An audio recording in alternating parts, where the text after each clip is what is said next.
Hey everyone, welcome back to the DelphStack Tech Tutorials. In today's video, I'll show you how to remove a group member from your Discord server. What you're going to do is go to Discord and on the left side, open your direct messages. From there, click the group you want to manage.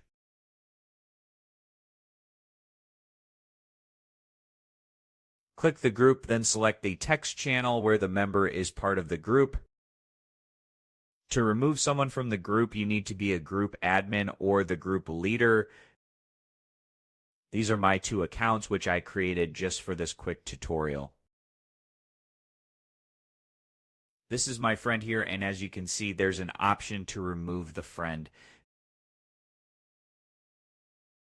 Once you click remove, the user will be successfully removed from the Discord group. If this video was helpful, make sure to subscribe to our channel and hit the bell icon for more easy tech tutorials. Thank you so much for watching.